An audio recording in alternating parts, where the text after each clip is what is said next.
Hello everyone. जब भी हम इनकम टैक्स पढ़ते हैं तो शुरू से लेके एंड तक एक वर्ड जो सबसे ज्यादा रिपीट होता है या बार बार रिपीट होता है वो वर्ड है आपका एसएससी।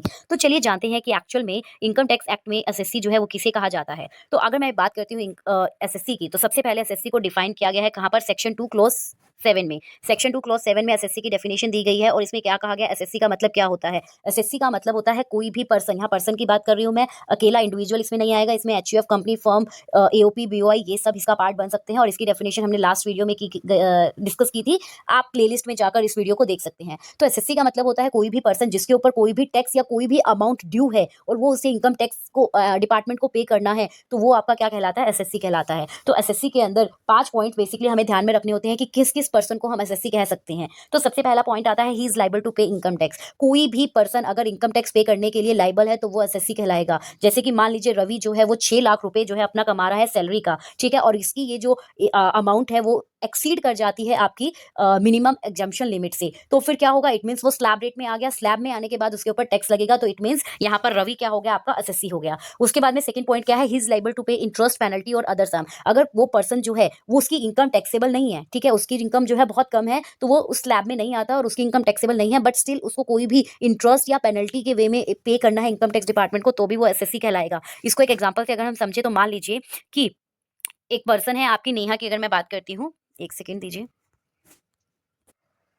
तो नेहा जो है वो क्या करती है, हर साल आईटीआर भरती है। हालांकि उसकी इनकम जो है वो टैक्सेबल इनकम नहीं है, उस लिमिट से कम है, बट स्टिल वो हर साल आईटीआर भरती है। और किसी साल अगर वो आईटीआर भरना भूल गई, उसके बदले में उसके ऊपर 1000 रुपए पेनल्टी लग गई, तो इस सिचुएशन में नेहा जो है उसकी इनकम टैक्सेबल नहीं थी, बट स्टिल उसे पेनल्टी पे करना है, उसका पेनल्टी ड्यू है, तो इसलिए नेहा जो है वो क्या कहलाएगी, आपकी एसएससी कहलाएगी। तो नेक्स्ट पॉइंट क्या कहता है, अगर किसी भी पर्सन के अगेंस्ट कोई भी प्रोसीडिंग्स चल रही है इनकम टैक्स एक्ट के अंदर, तो वो भी आपका एसएससी कहलाएगा। तो प्रोसीडिंग्स का मतलब क्या हुआ कि मान लीजिए यहाँ पर आप यही एग्जाम्पल देखिए कि यहाँ पर अब एक एग्जाम्पल में क्या है कि पूजा जो है वो क्या करती है, जब अपना आईटीआर भरती है, रिटर्न फाइल करती है, तो उसके उस टाइम पर वो क्या करती है, अपनी इन्फॉर्मेशन गलत दे देती है।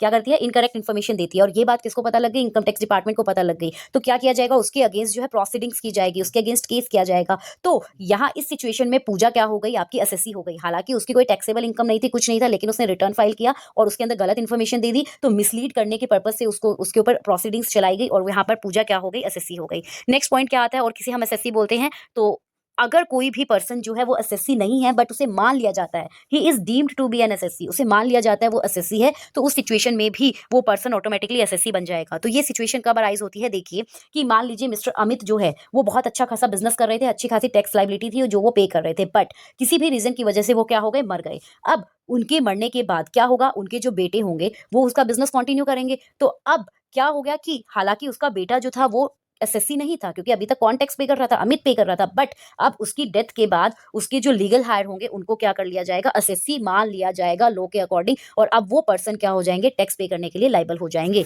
इसीलिए इसे बोला जाता है कि person deemed to be an SSC, की पर्सन को एसएससी मान लिया जाता है। नेक्स्ट पॉइंट और लास्ट पॉइंट क्या होता है, he is deemed to be an SSC in default. अगर डिफॉल्ट कर दिया है और उस डिफॉल्ट की वजह से उसे क्या कर लिया जाता है, एसएससी मान लिया जाता है, तो वो भी इसके अंदर आता है। कि जैसे फॉर एग्जांपल मिस्टर ए जो है वो क्या करते हैं, रेंट पे करते हैं, कितना 60,000 रुपए पर मंथ, ठीक है, और यहाँ पर जो है टीडीएस एप्लीकेबल होता है। टीडीएस को हम आगे बहुत डिटेल में पढ़ेंगे, वैसे बता देती हूँ टीडीएस क्या होता है, टैक्स डिडक्शन एट सोर्स। तो अगर और इसके अंदर बेसिकली क्या होता है कि कुछ अमाउंट जो है ऑलरेडी गवर्नमेंट जो है पहले से ही डिडक्ट कर लेती है आपको पे करने से पहले, तो वो टीडीएस कहलाते हैं। तो मिस्टर ये जब रेंट पे करता था तो 60,000 रुपए पर मंथ उसका रेंट होता था, जिसके ऊपर टीडीएस एप्लीकेबल होता था, जो से पहले ही गवर्नमेंट को पे कर देना होता था, बट जानबूझ के मिस्टर ए जो है वो क्या कर, उसने अपना टीडीएस नहीं कटवाया। तो इस सिचुएशन में क्या हो गया, एसएससी डिफॉल्ट कर रहा है ना, तो ऐसी सिचुएशन में भी उसे क्या कर लिया जाएगा, एसएससी इन डिफॉल्ट बोला जाएगा और उसे इसके अंदर इंक्लूड कर दिया जाएगा। तो बेसिकली एसएससी की डेफिनेशन अगर हम बात करें तो उसके अंदर ये सारे पॉइंट्स को हम कंसीडर करते हैं, और इन सब पॉइंट्स के अंदर जो जो आता है वो पर्सन आपका एसएससी कहलाता है। तो ऐसी ही और अच्छी सी शॉर्ट्स के लिए आप जो है हमारे साथ बने रहिए शकुंतला गर्ग क्लासेस पर, और